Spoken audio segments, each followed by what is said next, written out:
Hey, what's up guys? In this video we're going to be taking a look at Thinkware's brand new flagship dashcam, the Q800 Pro.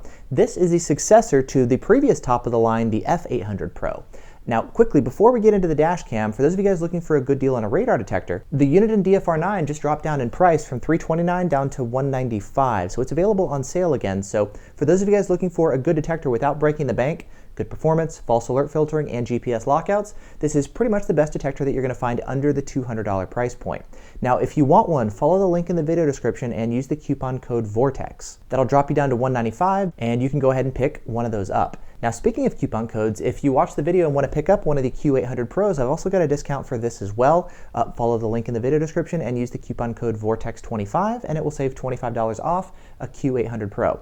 Now, if you also want one for free, you can actually win this exact Q800 Pro that I've been testing and using for videos. And so if you want to win one for free, stick around to the end of the video and I'll let you know how you can win, well, my Q800 Pro. Now, diving into the dash cam itself, it's going to be officially released on Tuesday, and as I mentioned at the beginning of the video, it is the successor to the F800 Pro. It's almost the exact same camera with all the same features and everything, so for those of you guys familiar with the capabilities of the F800 Pro, the Q800 Pro is almost the exact same thing with one exception.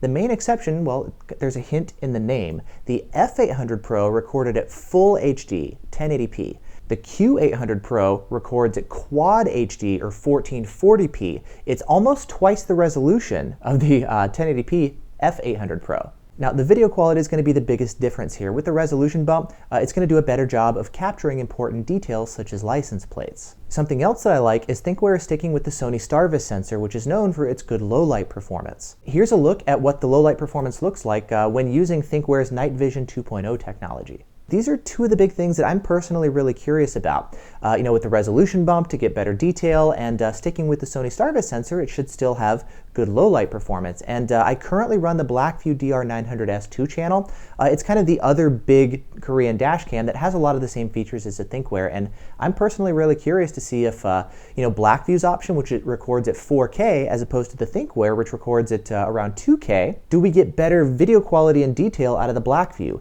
Additionally, because Thinkware is using Sony Starvis technology, are they going to have better low-light performance? And I'm curious to see a comparison, and if you guys would like to see a comparison as well, let me know by hitting the thumbs up button on this video, and if this video gets 500 likes, I'll do a comparison between the Thinkware and the Blackview and see which one has better quality and better low-light performance. Now, coming back to the Thinkware, it's got a number of other things as well, like GPS is built in to optionally log your speed if you like. It can also alert you to red light cameras and mobile speed zones through a downloadable and updatable red light camera database. It's similar to running Waze on your phone, for example. Red light camera reported ahead. Or if you have red light camera alerts built into a radar detector that also has a GPS database. The Q800 Pro is able to alert you to these as well. Speed camera in 0.1 mile. Now, I do find that with the Thinkware, sometimes I do get repeated alerts of a mobile speed zone when I'm on the highway, so there tends to be a few more false alerts, but if you don't have maybe a radar detector or you're not running Waze, this I think is a good solution as well. One of the other big things about the dashcam is it has Wi-Fi built in, so you can use your phone to connect to the dashcam to change any settings, to preview the view of the dashcam in real time and get it aimed properly. If you have a Wi-Fi hotspot in your car or you're parked next to a Wi-Fi hotspot, the dashcam can actually go out to the cloud and you're able to remotely see what's going on with the dashcam. Connected to the internet. You can get impact detected notifications when the camera is recorded in parked recording mode. So it's got some cool cloud capabilities as well, but currently, because the camera hasn't actually officially launched, some of the cloud stuff isn't available yet for the Q800 Pro, so I can't demo it the way I could with the F800 Pro. But yeah, that is going to be available coming soon. Now, another big feature of the Q800 Pro is its parked recording capabilities, and this is something that Thinkware does really well. If you hardwire it to your car's battery or you use an optional external battery pack like the CellLink Neo, you can have it record not only when you're driving, but also when you're parked. This way you get complete protection for your car even when you're not in it. Now, the Q800 Pro features a number of different ways to record while your car is parked. You've got everything from buffered parked recording, where the camera can record even just before an impact, so you can see things going on, or maybe a car that backs in to your car. It's got motion detection to record whenever cars drive by or people walk by.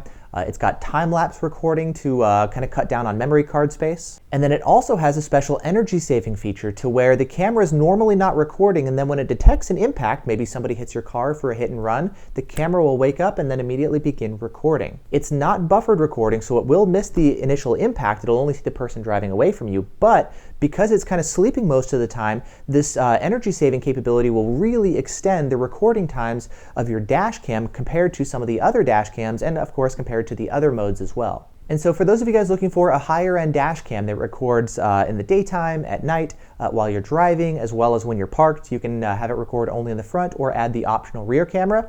The new Q800 Pro is a good choice for that. It retails for $299 for the front camera, and if you want to add the rear camera, it retails for $399. Now, for those of you guys who want to save some additional cash over that, again, if you use the coupon code Vortex25, that'll knock $25 off the price of your Q800 Pro.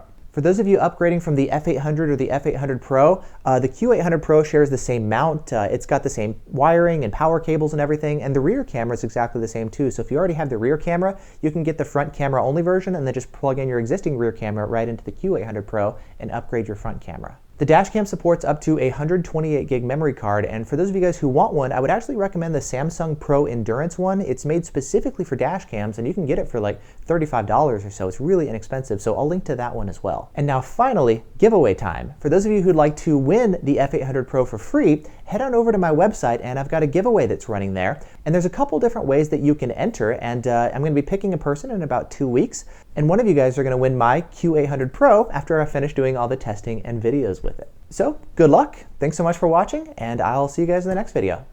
Bye.